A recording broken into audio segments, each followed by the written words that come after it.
خواص خان کا یہ لاہے عمل سن کر جہاں گنگا کے چہرے پر گہری مسکراہٹ پھیلی وہیں فدائی خان بھی خوش ہو گیا تھا۔ وہ فوراً خواص خان کو مخاطب کر کے کہنے لگا، خواص خان میرے بیٹے، یہ ایک بہترین لاہے عمل ہے۔ اس پر عمل کرتے ہوئے میری غیر موجودگی میں تم چند دن سکون اور محبت کے ساتھ گنگا اور اپنے بیٹے کے ساتھ رہ سکتے ہو۔ خواص خان اپنی جگہ پر اٹھ کھڑا ہوا اور گنگا کی طرف دیکھتے ہوئے کہنے لگا، دیکھو گنگا، میں فدائی خان اور اسماعیل کے ساتھ جاتا ہوں، اپنے لشکر اور ان کے قبیلے والوں کے لیے کھانے کا انتظام کرتا ہوں۔ اس کے بعد میں اریل شہر جاؤں گا، وہاں کے انتظامات کو بھی آخری شکل دوں گا، اور سنو، شام کا کھانا میں تمہارے ساتھ کھاؤں گا۔ خواص خان کے ان الفاظ پر گنگا خوش ہو گئی۔ پھر سب اٹھ کھڑے ہوئے اور خیمے سے نکل گئے۔ رائے سین اور چندریری کا راجہ پورن مل اپنی راجکماری پاروتی اور اپنے بھائی کے بیٹے پرتاب کے ساتھ اپنے راج محل کے ایک کمرے میں بیٹھا تھا کہ اس کا ایک محافظ اندر آیا اور راجپوتانہ کے راجہ مالدیو کے سالار اعلیٰ کوپا کے آنے کی اطلاع دی۔ پورن مل اپنی جگہ پر اٹھ کھڑا ہوا اور کہنے لگا، تم نے اسے باہر روک کر غلطی کی ہے، میں اس کے استقبال کو خود دروازے تک جاتا ہوں۔ وہ محافظ باہر نکلا۔ دروازے کے قریب ہی ایک خوبصورت قد کاٹ اور کڑیل جسم کا راجپوت کھڑا تھا۔ وہ راجپوتانہ کے راجہ مالدیو کا سپہ سالار اعلیٰ کوپا تھا۔ اس محافظ نے کوپا کو مخاطب کرتے ہوئے کہا، مہاراج آپ کو لینے کے لیے خود باہر تشریف لا رہے ہیں۔ یہ الفاظ سنتے ہی راجہ مالدیو کا سپہ سالار کوپا مستعد ہو گیا۔ اتنی دیر تک پورن مل باہر آ گیا۔ آگے بڑھ کر اس نے کوپا کو گلے لگایا اور اسے مخاطب کیا، دیکھ کوپا، تم یوں اجنبیوں کی طرح باہر کیوں کھڑے ہو گئے ہو؟ تمہاری میری ملاقات پہلے بھی ہے، تم مجھے جانتے ہو، میں تمہیں شکل سے پہچانتا ہوں، پر تم نے اس طرح اجنبیت کا مظاہرہ کیوں کیا؟ میرے محافظ کو کہہ کر بلا جھجک اندر آ جاتے۔ کوپا جواب میں کچھ نہ کہہ سکا، پر وہ پورن مل کی اس شفیقانہ گفتگو پر اسے دیکھتا رہ گیا تھا۔ پھر پورن مل کوپا کا ہاتھ پکڑ کر اپنے راج محل کے اسی کمرے میں داخل ہوا اور شہنشین کے اوپر جا بیٹھا۔ اب اس کے دائیں جانب اس کی لڑکی پاروتی اور بائیں جانب بالترتیب کوپا اور پرتاب بیٹھے تھے۔ تھوڑی دیر تک راج محل کے اس کمرے میں خاموشی طاری رہی۔ اس کے بعد کمرے میں راجہ پورن مل کی آواز گونجی، کہو کوپا، تم نے میرے پاس آنے کی کیسے زحمت کی؟ جواب میں کوپا کی آواز سنائی دی، چندریری اور رائے سین کے راجہ پورن مل کو خبر ہو گئی ہے کہ شیر شاہ سوری آہستہ آہستہ اپنے بازو پھیلاتا ہوا اپنے قرب و جوار اور اپنے ہمسائے کی ساری سلطنتوں کو اپنے اندر ضم کرتا جا رہا ہے۔ شیر شاہ سوری اس وقت اپنے لشکر کے ایک حصے کے ساتھ راجپوتانہ کی سرحد پر پڑاؤ کیے ہوئے ہے۔ اپنے سب سے زیادہ جرری اور بہادر اور سپہ سالار اعلیٰ خواص خان کو اس نے اریل کے راجہ بھیربان پر حملہ آور ہو کر اس کا خاتمہ کرنے کے لیے روانہ کیا ہوا ہے۔ اس کے دیگر سالاروں میں سے حاجی بٹنی اور شجاعت خان اس وقت مالوا کے اندر اپنے اپنے لشکر کے ساتھ موجود ہیں۔ شاید آپ تک یہ خبر بھی پہنچ گئی ہوگی کہ شجاعت خان نے مالوا میں بغاوت کرنے والے ناصر خان کو شکست دے دی ہے اور اس کے تقریباً سارے لشکر کا خاتمہ کر کے رکھ دیا ہے۔ اب صورتحال یہ ہے کہ مالوا کا سابق حکمران ملو خان عرف قادر شاہ، جو شیر شاہ کے پہلے حملے کے دوران ہی گجرات کی طرف بھاگ گیا تھا، وہ ایک جرار لشکر لے کر شجاعت خان اور حاجی بٹنی سے برسر پیکار ہونے کے لیے مالوا کی سرزمینوں میں داخل ہو چکا ہے۔ ایسی صورت میں ہم اگر ہاتھ پر ہاتھ دھرے بیٹھے رہے تو یاد رکھیے، بعد میں ہمارے لیے پچھتانے کے سوا کچھ نہیں رہے گا۔ یہاں تک کہنے کے بعد راجپوتانہ کے راجہ مالدیو کا سپہ سالار کوپا جب تھوڑی دیر کے لیے رکا تو راجہ پورن مل بول پڑا، کوپا، تم کیا کہنا چاہتے ہو؟ کوپا کی آواز پھر سنائی دی، دیکھو راجہ، میں یہ کہنا چاہتا ہوں کہ ہمیں اور آپ کو اپنی قوت استعمال کرتے ہوئے مالوا میں شیر شاہ سوری کے سالار شجاعت خان اور حاجی بٹنی پر حملہ آور ہونے والے ملو خان کی ہر صورت میں مدد کرنی چاہیے۔ اگر ہم ایسا کرتے ہیں تو حاجی بٹنی اور شجاعت خان کو شکست ہوگی، ملو خان کامیاب رہے گا۔ حاجی بٹنی اور شجاعت خان مالوا سے بھاگ جائیں گے۔ ملو خان کے ماضی میں بھی ہمارے ساتھ تعلقات بڑے اچھے اور دوستانہ رہے ہیں، اس طرح وہ مالوا میں ایک نئی قوت بن کر نمودار ہوگا، اور مجھے امید ہے کہ وہ آنے والے دنوں میں شیر شاہ سوری کی راہ روک کر ہمارے لیے ایک حفاظتی بند باندھ دے گا۔ دیکھو راجہ، میں اپنے ساتھ ایک لشکر بھی لایا ہوں۔ میرا وہ لشکر آپ کی شمالی سرحدوں پر پڑاؤ کیے ہوئے ہے، اور میں اپنے ایک نائب کو اس لشکر کا کماندار اعلیٰ بنا کر آپ کی طرف آیا ہوں۔ یہ ساری کارروائی جو میں کر رہا ہوں اپنے راجہ راؤ کے کہنے پر کر رہا ہوں اور اس کی رضامندی کے مطابق کر رہا ہوں۔ ہماری خواہش یہ ہے کہ آپ بھی اپنا ایک لشکر ترتیب دیں اور اپنی شمالی سرحدوں کی طرف بھجوائیں۔ میرے ہمراہ جو لشکر ہے وہ بھی آپ کے لشکر کے ساتھ کام کرے گا۔ ہمارے دونوں لشکر ملو خان کو تلاش کر کے اس کے ساتھ مل جائیں گے۔ پھر تینوں قوتوں کا یہ متحدہ لشکر مالوا میں حاجی بٹنی اور شجاعت خان پر ضرب لگائے گا اور ان کے ساتھ جو لشکر ہے ان کا مکمل طور پر خاتمہ کرنے کی کوشش کرے گا۔ اگر ہم ایسا کر گزریں تو راجہ پورن مل، میں آپ کو یقین دلاتا ہوں، آپ کا حال ہی نہیں مستقبل بھی شیر شاہ سوری کے ہاتھوں محفوظ ہو جائے گا اور اگر اس موقع پر آپ نے چشم پوشی سے کام لیا تو میں آپ کو بتا دوں کہ شیر شاہ سوری اور اس کے لشکریوں کے حوصلے اس قدر بلند ہو چکے ہیں کہ وہ ہمارے اور آپ کے لشکر کو چکی میں اناج کی طرح پیس کر رکھ دیں گے۔ کوپا کے خاموش ہونے پر راج محل کے اس کمرے میں پھر تھوڑی دیر تک خاموشی طاری رہی۔ اس دوران راجہ پورن مل کے چہرے پر ہلکی ہلکی مسکراہٹ کھیلتی رہی۔ اس کے بعد اس نے کوپا کی طرف غور سے دیکھا تھا، پھر اس کی آواز سنائی دی، دیکھ کوپا میرے عزیز، جیسا تم چاہو گے ویسا ہی ہوگا۔ اپنے پہلو میں بیٹھے ہوئے جوان سے ملو، یہ میرے بھائی کا بیٹا پرتاب ہے اور میرے لشکروں کا سالار اعلیٰ بھی ہے۔ میرے دائیں جانب میری بیٹی پاروتی بیٹھی ہے، یہ میری بیٹی ہی نہیں میرا بیٹا بھی ہے۔ یہ جنگ کا بہترین تجربہ رکھنے کے ساتھ ساتھ فن سپاہ گری میں بھی اپنی مثال آپ ہے، کوئی جواب نہیں رکھتی۔ کوپا، جس قدر لشکر اس وقت میرے پاس ہے اس میں 2 حصوں میں تقسیم کرتا ہوں۔ ایک حصہ رائے سین کی حفاظت کے لیے یہیں میرے پاس رہے گا اور اس لشکر کی کمانداری میری بیٹی پاروتی کرے گی۔ دوسرے آدھے حصے کے ساتھ میرا بھتیجا پرتاب تمہارے ساتھ ہو لے گا اور پرتاب ایسا ہی کرے گا جیسا تم چاہو۔ راجہ پورن مل کا جواب سن کر کوپا خوش ہو گیا، پھر اس نے عاجزی سے پورن مل کی طرف دیکھا۔ دیکھ راجہ پورن مل، کیا ایسا ممکن نہیں کہ پرتاب آج ہی آپ کے لشکر کے آدھے حصے کے ساتھ میرے ساتھ روانہ ہو لے؟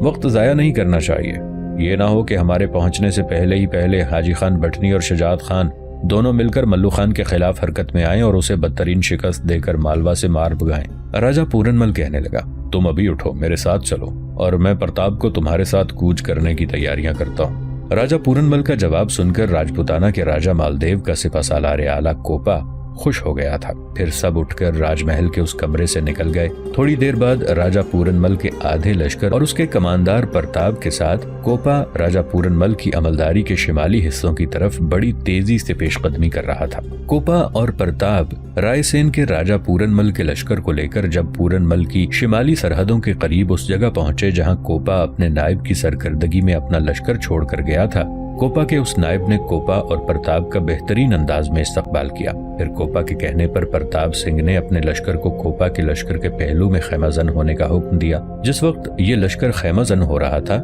کوپا کا نائب تھوڑی دیر تک فکرمندی سے کوپا کی طرف دیکھتا رہا، پھر کہنے لگا، کوپا میرے محترم، میں تمہارے لیے ایسی خبر رکھتا ہوں جسے سن کر تمہیں یقیناً افسوس ہوگا۔ کوپا نے پریشانی میں اپنے اس نائب کی طرف دیکھا اور پوچھا کہ تم کس خبر کی طرف اشارہ کر رہے ہو؟ کوپا، گزشتہ دن ہمارے کچھ مخبر لشکر میں واپس آئے ہیں، انہوں نے خبر دی ہے کہ شیر شاہ سوری کے سالار حاجی خان بٹنی اور شجاعت خان دونوں نے مل کر ملو خان کو بدترین شکست دی ہے اور ملو خان شکست اٹھانے اور اپنے لشکر کا خاتمہ کروانے کے بعد خاندیش کی طرف بھاگ گیا ہے۔ وہ نائب پریشانی میں بولا تھا۔ اپنے اس نائب کی اس خبر پر کوپا تھوڑی دیر تک سر جھکائے کچھ سوچتا رہا۔ اس دوران پورن مل کا بھتیجا اور اس کے لشکروں کا سالار پرتاب سنگھ بڑی بے چینی سے کوپا کی طرف دیکھتا رہا۔ پھر کوپا نے پرتاب کی طرف دیکھا اور کہنے لگا، دیکھ پرتاب، میں سمجھتا ہوں کہ جو کام ہم کرنا چاہتے تھے اس کو شروع کرنے میں ہم نے دیر کر دی ہے، لہٰذا ملو خان کو حاجی خان بٹنی اور شجاعت خان کے ہاتھوں شکست ہوئی ہے۔ اس جنگ سے پہلے ہم ملو خان کی مدد کو پہنچ جاتے تو آج حالات ہمارے حق میں ہوتے اور ہم حاجی خان بٹنی اور شجاعت خان دونوں کو شکست دیتے۔ دیکھ پرتاب میرے بھراتا، میں مایوس نہیں ہوں، اگر تم مجھ سے اتفاق کرو تو اب بھی ہم کچھ حاصل کر سکتے ہیں۔ اس پر پرتاب نے کوپا کی طرف دیکھا اور پوچھا، کوپا، اس میں شک نہیں کہ میری بنسبت تم جنگ کا بہت وسیع تجربہ رکھتے ہو۔ مالوا کے اندر ملو خان کے حق میں اور حاجی خان بٹنی اور شجاعت خان کے خلاف جو تم قدم اٹھاؤ گے تمہیں میری پوری حمایت حاصل ہوگی۔ کہو تم کیا کہنا چاہتے ہو؟ اس بار کوپا نے پرتاب کو مخاطب کرنے کی بجائے اپنے نائب سے پوچھا، جو مخبر لشکر میں حاجی خان بٹنی اور شجاعت خان کے ہاتھوں ملو خان کی شکست کی خبر لے کر آئے ہیں، انہوں نے یہ نہیں بتایا کہ حاجی خان بٹنی اور شجاعت خان ملو کو شکست دینے کے بعد کدھر گئے؟ کوپا کا نائب جواب دیتے ہوئے کہنے لگا، انہوں نے مجھے سب کچھ تفصیل سے بتایا ہے۔ جب میدان جنگ میں ملو خان کو شکست ہوئی تو حاجی خان بٹنی اور شجاعت خان دونوں نے اس کے لشکر کا خوب قتل عام کیا، اس کا تعاقب کیا۔ اب سنا ہے انہوں نے مالوا کی جنوبی حدود کے قریب ملو خان کا تعاقب ترک کر کے پڑاؤ کر لیا ہے اور ابھی تک وہ وہیں پڑاؤ کیے ہوئے ہیں۔ یہ جواب سن کر کوپا کے چہرے پر خوشگوار مسکراہٹ بکھری تھی، پھر اس نے پرتاب کی طرف دیکھتے ہوئے کہنا شروع کیا، دیکھو پرتاب، گو جس مقصد کے لیے میں اور تم متحد ہوئے تھے وہ مقصد تو پورا نہیں ہو سکا، یعنی ہم چاہتے تھے کہ حاجی خان بٹنی اور شجاعت خان کے مقابلے میں ملو خان کی مدد کریں اور ان دونوں کو شکست دے کر مالوا میں ملو خان کی حکومت قائم کر دیں تاکہ آنے والے دور میں وہ ہمارے سامنے شیر شاہ کا مقابلہ کرتے ہوئے ایک دیوار ثابت ہو۔ یہ موقع تو ہم گنوا چکے، اب میں چاہتا ہوں کہ حاجی خان بٹنی اور شجاعت خان دونوں پر شبخون ماریں۔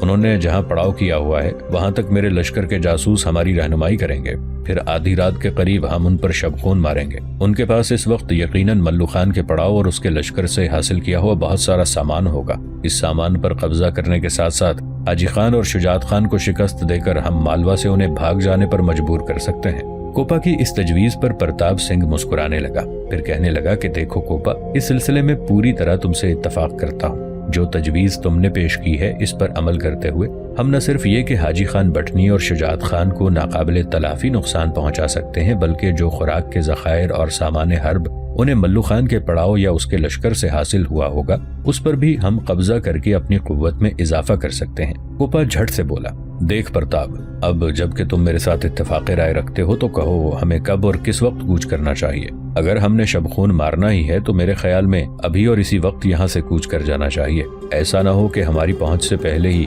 وہ دونوں اپنا پڑاؤ اٹھا کر اپنی منزل مقصود کی طرف روانہ ہو جائیں۔ پرتاپ نے اس سے اتفاق کیا۔ اس کے بعد کوپا اور پرتاپ دونوں نے اپنے لشکریوں کو پڑاؤ اٹھا لینے کا حکم دیا اور اسی وقت وہ کوپا کے مخبروں کی رہبری میں اس سمت کو روانہ ہو گئے جہاں حاجی خان بٹنی اور شجاعت خان نے پڑاؤ کر رکھا تھا۔ سراپا فسوں فسانہ رات بے کفن بے گور بادلوں اور زار افلاک کی طرح بھاگی جا رہی تھی۔ حاجی بٹنی اور شجاعت خان ملو خان کا تعاقب ترک کرنے کے بعد ایک جگہ اپنے لشکریوں کے ساتھ پڑاؤ کیے ہوئے تھے، جبکہ لشکر کے کچھ مخبروں نے انہیں خبر دی کہ راجپوتانہ کے راجہ مالدیو کا سپہ سالار کوپا اور پورن مل کا سالار اعلیٰ پرتاپ اپنے اپنے لشکر کے ساتھ ان دونوں پر شبخون مارنا چاہتے ہیں۔ یہ خبر سنتے ہی حاجی خان بٹنی اور شجاعت خان بڑی تیزی سے حرکت میں آئے اور اس شبخون کا مقابلہ کرنے کے لیے تیاریوں میں لگ گئے۔ حاجی خان بٹنی اور شجاعت خان نے یہ تیاریاں شروع کی ہی تھیں کہ کوپا اور پرتاپ ان کے پڑاؤ کے بالکل قریب پہنچ گئے۔ پھر رات کی تاریکی میں کوپا پڑاؤ کے دائیں جانب گیا، اس سمت حاجی خان بٹنی اپنے لشکر کے ساتھ تھا، جبکہ پرتاپ نے بائیں جانب کا رخ کیا۔ اس جانب شجاعت خان اپنے لشکر کے ساتھ پڑاؤ کیے ہوئے تھا۔ شبخون کی ابتدا راجپوتانہ کے راجہ مالدیو کے سپہ سالار اعلیٰ کوپا نے کی تھی۔ رات کی بلاخیزی میں پر اثر حالے کی طرح وہ آگے بڑھا، پھر اس نے حسرت آگیں لہروں سمندر کے شور قیامت کی طرح حاجی خان بٹنی اور اس کے لشکر پر حملہ کر دیا۔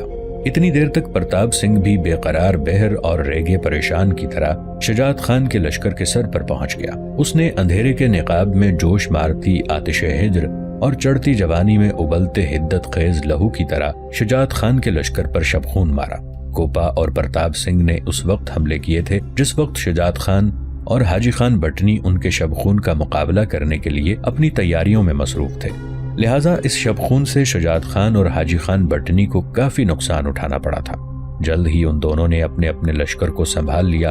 اس کے بعد پہلے حاجی خان بٹنی نے جوابی حملے کی ابتدا کی۔ کوپا کے لشکر کے حملوں کو کسی قدر روکتے ہوئے اس نے کف آلود دریا، قضا کے ساربان اور اجل کے کاروان کی طرح کوپا کے لشکر پر جوابی حملہ کر دیا۔ عین اسی وقت شجاعت خان بھی رازوں کے طلسم، قسمت برگشتہ، حیات و مرگ کے خونی کھیل کی طرح پرتاپ سنگھ کے لشکر پر جوابی حملہ کر چکا تھا۔ ویرانوں میں لڑی جانے والی یہ جنگ حاجی خان بٹنی اور شجاعت خان کے بالکل خلاف رہی۔ ایک تو ان دونوں کو شبخون سے نمٹنے کے لیے کوئی موقع نہ ملا تھا، دوسرے کوپا اور پرتاپ سنگھ کے لشکریوں کی تعداد ان کے متحدہ لشکریوں سے کئی گنا زیادہ تھی۔ لہٰذا زیادہ دیر تک حاجی خان بٹنی اور شجاعت خان کوپا اور پرتاپ سنگھ کے سامنے ٹھہر نہ سکے اور آہستہ آہستہ ان دونوں کے لشکر کی حالت پیاس کے صحرا اور زخم پرآشوب جیسی ہونے لگی۔ تھوڑی دیر کی مزید جنگ کے بعد حاجی خان بٹنی اور شجاعت خان دونوں کو کوپا اور پرتاپ سنگھ کے ہاتھوں بدترین شکست ہوئی اور پھر وہ دونوں اپنے بچے کچے لشکر کو لے کر اپنی جانیں بچانے کے لیے بھاگ کھڑے ہوئے۔ کوپا اور پرتاپ دونوں نے تھوڑی دیر تک ان کا تعاقب کیا۔ اس کے بعد انہوں نے حاجی خان بٹنی اور شجاعت خان کے لشکروں کی ہر چیز پر قبضہ کر لیا تھا۔ اس طرح شبخون مار کر کوپا اور پرتاپ نے ایک طرح سے بہتر انداز میں حالات اپنے حق میں کر لیے تھے۔ کوپا اور پرتاپ دونوں نے حاجی خان بٹنی اور شجاعت خان کے پڑاؤ کی ہر شے پر قبضہ کر لیا۔ تب کچھ دیر تک وہ پڑاؤ سے ملنے والے سامان کا جائزہ لیتے رہے۔ پھر کوپا خوشی کا اظہار کرتے ہوئے پرتاپ سنگھ سے کہنے لگا، پرتاپ میرے برادر، حاجی خان بٹنی اور شجاعت خان کے پڑاؤ سے جو کچھ ملنے کی امید میں نے لگا رکھی تھی اس سے کہیں زیادہ ہمارے ہاتھ خوراک اور حرب و ضرب کا سامان لگا ہے۔ پھر مزید یہ کہ دونوں کو ایک طرح سے نہتہ کر کے رکھ دیا ہے اور ان کے لشکریوں کا قتل عام کرتے ہوئے ان کے لشکر کی تعداد بھی پہلے سے خوب کم کر دی ہے۔ اب میرے خیال میں وہ مالوا میں قیام کرنے کی جرت اور جسارت نہیں کریں گے۔ کوپا اب تمہارا کیا خیال ہے کہ ہمیں کیا کرنا چاہیے؟ پرتاپ نے پوچھا۔ کوپا نے کہنا شروع کیا، دیکھ پرتاپ، ہمارے سامنے کوئی اور قوت نہیں ہے جس سے ہم ٹکرائیں۔ حاجی خان بٹنی اور شجاعت خان کے بعد 3 بڑی قوتیں ہیں جو ہم دونوں کے لیے خطرناک ثابت ہو سکتی ہیں۔ ایک شیرشاہ، دوسرا شیرشاہ سوری کا انتہائی شجاع، دلیر اور ناممکن کو ممکن کر دینے والا سپہ سالار اعلیٰ خواص خان ہے، تیسرا ہیبت خان نیازی بھی ہے۔ جہاں تک شیرشاہ سوری کا تعلق ہے، وہ اس وقت راجپوتانہ کی سرحدوں پر اپنے لشکر کے ساتھ پڑاؤ کیے ہوئے ہے۔ اس کا نامور سپہ سالار اعلیٰ خواص خان اریل کے راجہ بہربان سے ٹکرانے کے لیے گیا ہوا ہے۔ جب تک خواص خان شیرشاہ سوری سے نہیں آ ملتا، اس وقت تک شیرشاہ سوری راجپوتانہ پر حملے کی ابتدا نہیں کرے گا۔ جہاں تک ہیبت خان نیازی کا تعلق ہے، وہ اس وقت پنجاب میں ہے۔ اس نے پنجاب پر اپنا تسلط مستحکم کرنے کے بعد سندھ کے اکثر علاقوں پر بھی قبضہ کر کے ایک طرح سے شیرشاہ سوری کی سلطنت کے مغربی حصوں کو تقویت اور استحکام بخشا ہے۔ دیکھ پرتاپ، اس وقت ہمیں صرف شیرشاہ سوری پر نگاہ رکھنی ہوگی۔ میرے خیال میں ہم دونوں کو یہ سارا سامان سمیٹ کر تمہارے مرکزی شہر رائے سین کی طرف جانا چاہیے۔ جو کچھ خوراک یا سامان حرب و ضرب کے ذخائر ملے ہیں، یہ سب تم لوگوں کے حوالے کر دوں گا۔ اپنے ساتھ راجپوتانہ کچھ نہیں لے کر جاؤں گا، اس لیے کہ ہمارے پاس خوراک کے ذخائر کے علاوہ اتنا سامان حرب و ضرب ہے جس کے ذریعے ہم کئی سال تک حملہ آوروں کا مقابلہ کر سکتے ہیں۔ وہ مزید کچھ کہنا ہی چاہتا تھا کہ اس کی بات کاٹتے ہوئے پرتاپ بول پڑا۔ کوپا میرے بھایا، تمہاری مہربانی ہے کہ تم ہمارے متعلق ایسی مہربانہ سوچ رکھتے ہو۔ کوپا نے فوراً جواب میں کہا، دیکھو پرتاپ، یہ تم پر احسان نہیں ہے، ہم راجپوت ہیں، تم بھی راجپوت ہو۔ اس ناطے اور رشتے سے تمہاری مدد اور تم سے تعاون کرنا ہم پر فرض کی طرح عائد ہوتا ہے۔ دیکھ، رائے سین تک دونوں اکٹھے جائیں گے، پھر تم سارے سامان کے ساتھ رائے سین میں داخل ہو جانا۔ میں کچھ عرصے تک رائے سین میں قیام کروں گا، اور تمہارے چچا رائے سین کے راجہ پورن مل کا شکریہ ادا کرنے کے بعد میں راجپوتانہ کی طرف کوچ کر جاؤں گا۔